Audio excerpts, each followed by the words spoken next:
As I said, when we preach, we should have the newspaper in one hand and the Bible in the other. And I had my sermon ready, and then this morning I woke up and discovered, I'd heard a little bit about it, but I hadn't really paid attention, but that today in thousands of separate locations around America, hundreds and hundreds of thousands of Americans are gathering for a protest against the Trump administration and Musk.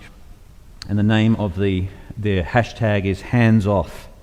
Hands off. Hands off our democracy, hands off the judiciary, hands off the arts, hands off universities, hands off the journalists and the media, hands off all the things that they're corrupting with their actions. Of course, this is in the week where we had the most ironically named day, I think, in the history of recent living memory, the Day of Liberation, which has been anything but liberation. And of course, those of the Christian or the Jewish faith would have immediately resonated with this word, because this word is very deep and rich in our tradition. Primarily it's associated with the Exodus and the saving of the people of Israel from slavery and the release from bondage. And this has become a very powerful and important text as I said, both in Jewish and Christian thinking. I never forget, it was a wonderful film about a group of Jews who survived during World War II by moving through the forests of Belarus, several hundred of them. It's a true story. And I've read the book as well. I can't actually remember the name of the book or the movie at the moment, but it's a beautiful thing. I'll send a link to it in my weekly email. But it's a very potent time. It's a very potent part of the film when the rabbi is they're doing the Passover meal in the forest, and he begins to recite the text from Exodus of the liberation of Israel from the Egyptians. And as he's reading out the Passover text, he says, "And on the night that the Lord redeemed us from Auschwitz," and then he continued on. And this is what happens with biblical materials, is that they're recontextualized. The enemy in the original text was Pharaoh, and then in this movie it becomes Auschwitz. We see this, for instance, in the Dead Sea Scrolls with that wonderful prophet of Habakkuk, found, as they say, in the clean pages of your Bibles, because most of you have got no idea where it is. It's Habakkuk, and in Habakkuk starts with that the vision that the prophet Habakkuk saw. Here come the Chaldeans, that fierce and impetuous nation, fiercer than they're like vultures, fiercer than horses, and they're coming across the land. And it names them as the Chaldeans, the Babylonians. And in the Dead Sea Scroll of Habakkuk, when they discovered it, they were astonished to discover that when they'd copied that scroll out, they had changed Kasdim, which means Babylonians, to Kittim, meaning Romans, because they were under Roman rule. So they'd read Habakkuk not as the invading nation of Babylon, but as the Roman rules.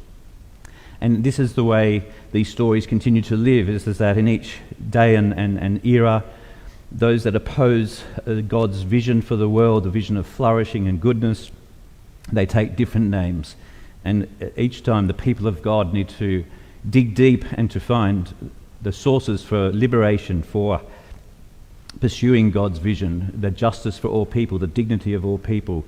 When Desmond Tutu won the Nobel Prize for peacekeeping, he said famously in his speech that to say everybody is made in the image of God, drawing from the Genesis chapter 1 text, that's the most radical political statement one can ever make, because it asserts the dignity of all people. Of course, he's writing this against the background of apartheid in South Africa, but also the discrimination that was rife in South Africa against many segments of the community as well, which he was very passionate about. So when we read this text today, and I read about Judas, who says, it sounds so wonderful and innocent, doesn't it? Let us, shouldn't we spend this money on the poor? You know, looks like his motives are pure. He's hoping to care for people, and that's a justification for his action. But the narrator lets us in on the secret. He doesn't give two hoots about the poor. He was in fact stealing from the poor and putting money in his own purse. He was speaking with disingenuity. And just as the protesters today are saying, hands off, Jesus, as I encourage you to say, says, leave her alone. he says to Judas, "Hands off, hands off." It was Judas in Jesus' time, and I think we know who it is in our time today. As I was scrolling through the different articles and the different speakers at these protests all around America, I was surprised at how many of them are pastors and rabbis, preachers who are going to these rallies and who are speaking. I was particularly interested to see a theologian, an academic, an American academic, William Barber, and this is what he said in his speech overnight, quote, "We're not going to bow to the power-drunk neo-fascist extremists." He's not mincing his words, is he? We are not going to bow to the power-drunk neo-fascist extremists. We only bow to God, and so we must stand tall when they attack everyday people. We must stand tall. So stand up to the technocrats. It is time for our pulpits to stand tall. It is time for statesmen, stateswomen to stand tall. It's time for the people to stand tall. We must mobilize our righteous bodies and our voices and our hearts by the millions. I encourage you to look up the speeches of the various people today. Protests are also occurring in Berlin, in Paris, in London, and I'm not sure where else, but I imagine around the world. I was very pleased this morning we had a visitor for the first time to our 8 a.m. service, who I had not met before and I didn't recognise. She came with a regular member, Tom, and afterwards he introduced her and told me that she's South Australian Commissioner for Equal Opportunity. And I said to her, "I imagine you must be fairly watching what's happening in America with the attack on DEI, diversity, equity, inclusion." She said, "Absolutely," and they're doing all they can to prepare for, or to strengthen those provisions in the Australian context. And that's what I've been saying for the last few months, is that we must be very careful to not think that this is a problem over there, a problem not affecting us, because so many of the social dynamics, the rise of technocrats, the concentration of enormous wealth in a handful of people with enormous social influence, these are all factors in Australia. And we've seen Musk's influence and attempt to influence elections all around the world, and I'm sure, no doubt, we may well face that here in Australia this year. And also the erosion of that public space where we can talk and learn and get a clarity on the way forward. And this is the context. So what's so fascinating about the story of the gospel today, and I imagine in pulpits around America, because we're following a common lectionary which is used all around the world in Anglicans and Catholics, Lutherans, Methodists, all around the world, they'll be reading this story today of Judas, the one who says he's caring for the poor but in fact is stealing from the poor, attacking a very vulnerable person in Mary, who has just offered this incredible act of generosity to Jesus, and Jesus standing up, speaking out and saying to Judas, "Hands off, leave her alone, leave her alone." The context of John's Gospel is important here because it is a time of enormous upheaval similar to ours. In John chapter 11 we have the astonishing story of the resurrection of Lazarus. But remember, in that story, that's a story full of intense emotion. It's one of the few times we are told Jesus wept. He wept over the death of Lazarus. There's also it was a smelly, terrible time. The gospel writer tells us, in fact, that there was a terrific or horrific stench because Lazarus had been dead for many days. And there's the stalling, or the supposed stalling of Jesus, who takes his time to come to the occasion. And then the anger with Jesus for saying, "You got here too late. You should have been here early. If you'd been here, this never would have happened, Jesus." And Jesus, in the middle of this storm, like he is in the middle of the actual storm in the boat, he is calm, he is centered, he is grounded. And he says, "Come out." He calls out to Lazarus, "Come out, unbind him. Come out, Lazarus, unbind." And then he says to everybody around, "Unbind him." What so many people miss in that incredible story of the resurrection of Lazarus is that Jesus invites the community to participate in the bringing back to life of Lazarus. He just doesn't say, "Come out," and then Wishka and all his smelly clothes just pop off and he's somehow miraculously bathed. Now he says to all those gathered there, unbind him and let him go. Unbind him and let him go and free him. In other words, the community would have had to get in, got their hands dirty, and they would have had to touch all that rotting, smelling bandages from the wrapped around the previously dead Lazarus. They would have had to get involved. And this is the way God always works. God always involves us. We are always called to participate. We see this right in the outset in the second creation story, where it says there was yet no produce on the earth, because God had not sent rain, and of course there was nobody to work the ground. God had not sent rain, there was nobody to work the ground. God, this is always the pattern we see in the scriptures, that God does something, people do something. Jesus says to Lazarus, come out, and then he says to the people, unbind him, get involved. And similarly here in this very powerful story, Jesus says to Judas, leave her alone. And the effect of that, I'm sure, would have been to change the behaviour of all those who are around Mary, and who were wondering whether or not they should nod, perhaps nod with what Judas is saying, or just stay silent, or whether they should then get involved. And I'm sure there was further pushback against Judas after Jesus said, hands off, leave her alone. Because what we see here in the Gospel of John and in the whole story of Christ is that Jesus tells the human story in the way we have failed to tell it. As David Bentley Hart says, Jesus tells the human story in the way we have failed to tell it. As a light shining in the midst of darkness, he manages to be one who seeks peace. In the midst of darkness, in the beginning of John's Gospel, the light is shining in the darkness, but the darkness can't overcome it. The forces of darkness are there, though. They're palpable, they're active, they're working, but they were not able to overtake Jesus. He shows us a different way. He tells the human story, as David Bentley Hart says, in the way we have all failed to tell it. David Bentley Hart also has a beautiful, beautiful phrase about the coming of God's kingdom. And I said this the night I was commissioned here. I don't know if any of you remember it, but in my little speech to say thank you for having me as your priest, my first ever time as a parish priest, I quoted David Bentley Hart, where he talks about a world grown weary with the burden of itself. The world grown weary with the burden of itself. It's a beautiful expression, isn't it? That when God comes, he comes to a world grown weary with the burden of itself. I think this is how millions and millions and millions of people in America, but really all around the world, are feeling, in Ukraine and in Palestine and in so many places in Africa and South America. World grown weary with the burden of itself. This is where Christ comes, and this is what we are called to participate and be active in. And how will we respond when we encounter a Judas?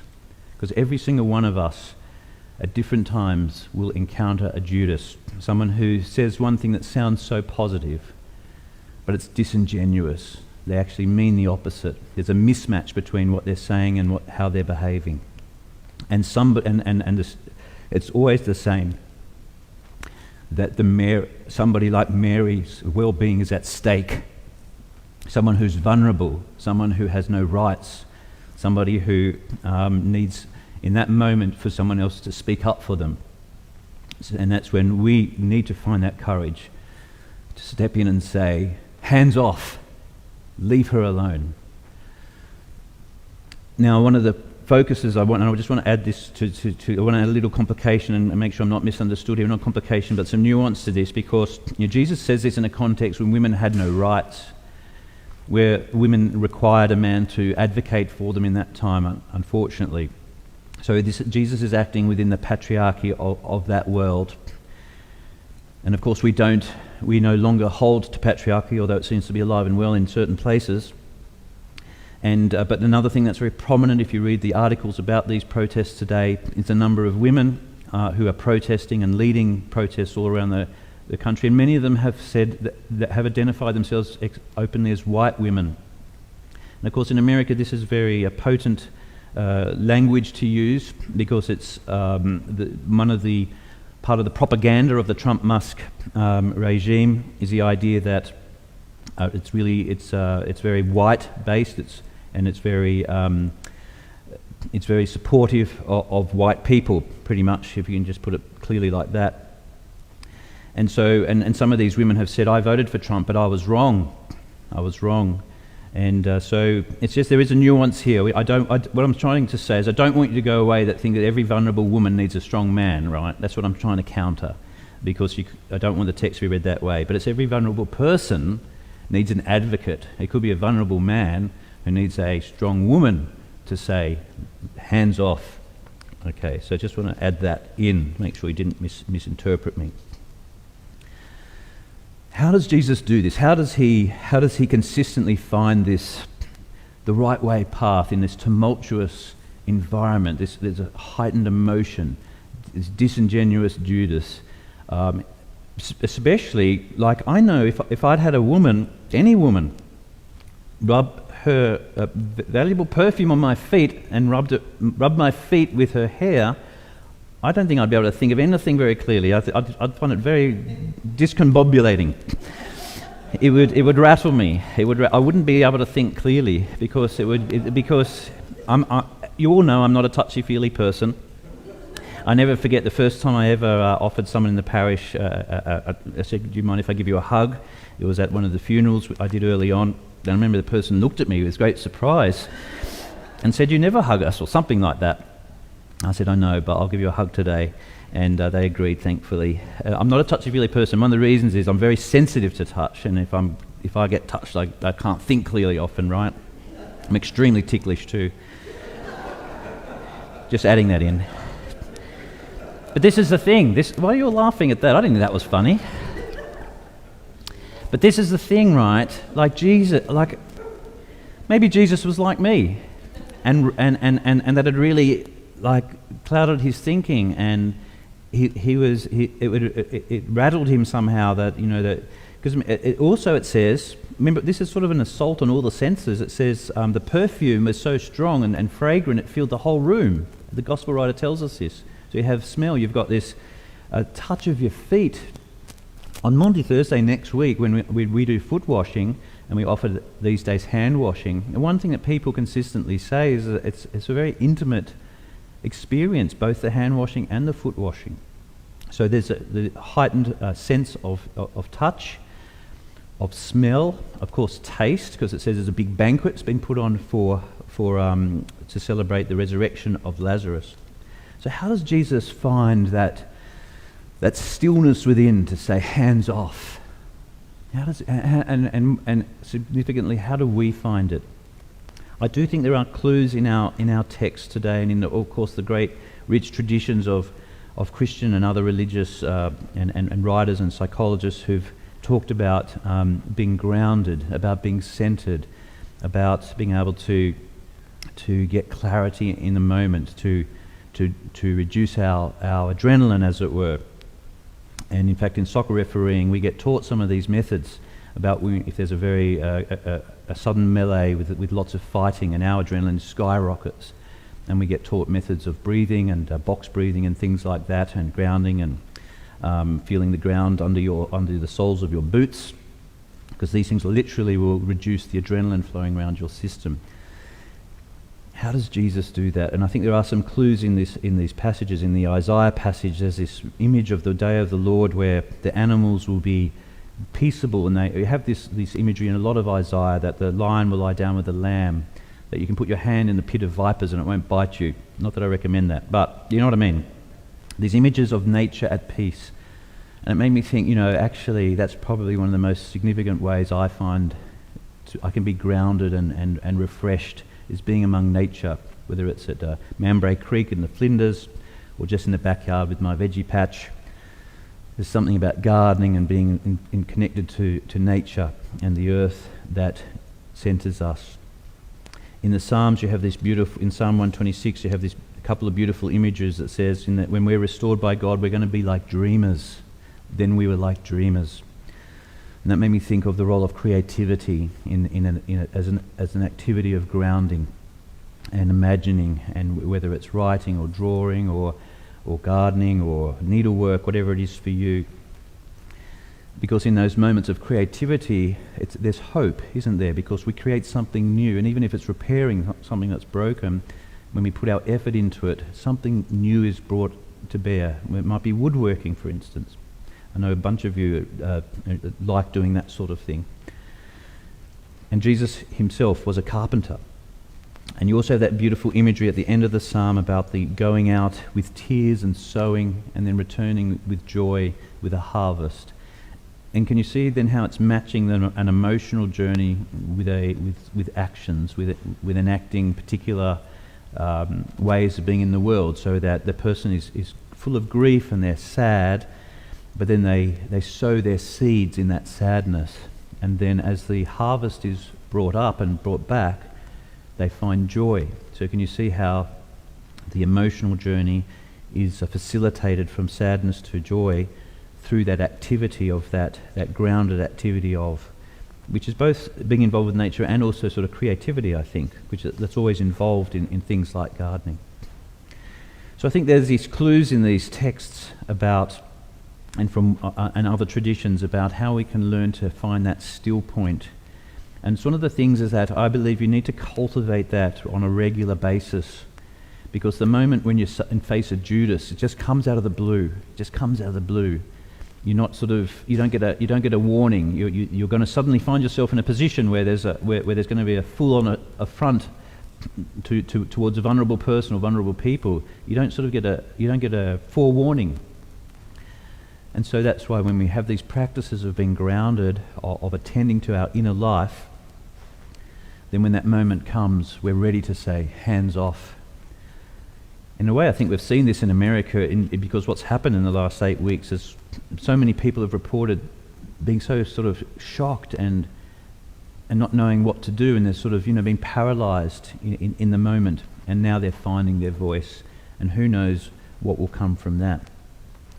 And as I keep saying, we need to find our voice when we face those words of Judas or actions of a Judas here in our context in Australia, or it could just be in our own personal life as well. That moment where we have to stand up and say, hands off, leave him alone, leave her alone, leave them alone. There's something more important here. And we do this because, as Christians, we think this is the way of Christ, this is the way of God, that this is God's hope for the world, the flourishing of all creation, the making well of all creation, the reconciliation, that where all people are welcome and included, and that there is a commitment to prospering for all people. As you see, I got pretty fired up by all this. It's basically nothing I've written down in front of me have I used in my sermon, other than the notes I just jotted down earlier.